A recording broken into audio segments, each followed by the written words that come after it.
ആ ഇവിടെ അടുത്തുള്ള സ്ത്രീയാണ്. രാവിലെ നടക്കാറിയതാ. അന്നേരം റോഡ് ക്രോസ് ചെയ്തപ്പം ഒരു കാറ് കാറിടിച്ച് ഒരു ലോറിയുടെ മുമ്പിലായി പോയി. ലോറി കയറി ഇറങ്ങി. അതാണ് ഉണ്ടായത്. അപ്പൊ അത് വീട്ടിൽ അറിയിച്ചിട്ടുണ്ട്. അങ്ങോട്ട് വിളിക്കാൻ പോയത് ആൾക്കാർ. അവിടെ നടന്നു വന്ന് ഇങ്ങോട്ട് റോഡിന് നടുക്ക് കുറുക്കി വേറൊരു വണ്ടി തട്ടി തന്നെ അവര് തറയിട്ടിട്ട് ലോറി കയറി ഇറങ്ങി. ഈ തന്നെ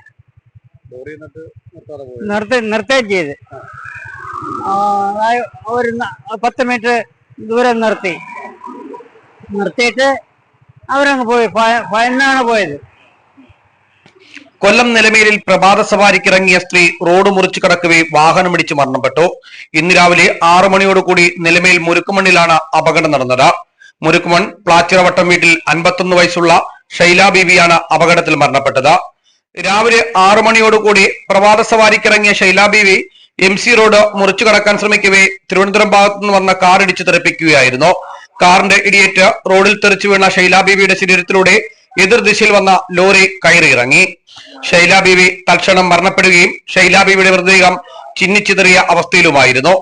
ഷൈല ബീവിയുടെ ദേഹത്തൂടെ കയറിയിറങ്ങിയ ലോറി നിർത്താതെ ഓടിച്ചുപോയി. ലോറിയെ കണ്ടെത്താൻ പോലീസ് അന്വേഷണം ആരംഭിച്ചു.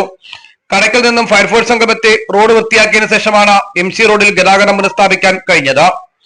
അഞ്ചൽ അമ്പലമുക്കിൽ താമസിച്ചു വന്നിരുന്ന ഷൈല ബീവിയും കുടുംബവും കഴിഞ്ഞ ഒരു മാസം മുന്നെയാണ് മകനു വേണ്ടി മുരുക്കുമണ്ണിൽ പുതിയതായി പണിയിപ്പിച്ച വീട്ടിലേക്ക് താമസം മാറിയത്. മകൻ അഞ്ചൽ മൊബൈൽ കട നടത്തുന്നയാളാണ്. കാർ ഓടിച്ചിരുന്ന ആളെ ചടയമംഗലം പോലീസ് കസ്റ്റഡിയിലെടുത്തു. മൃതദേഹം കടയ്ക്കൽ താലൂക്ക് ആശുപത്രിയിൽ ഇൻക്വസ്റ്റ് നടപടികൾ പൂർത്തിയാക്കിയ ശേഷം പാരിപ്പള്ളി മെഡിക്കൽ കോളേജിലേക്ക് പോസ്റ്റ്മോർട്ടത്തിനായി കൊണ്ടുപോകും. Kerala cinema news, Nilamel.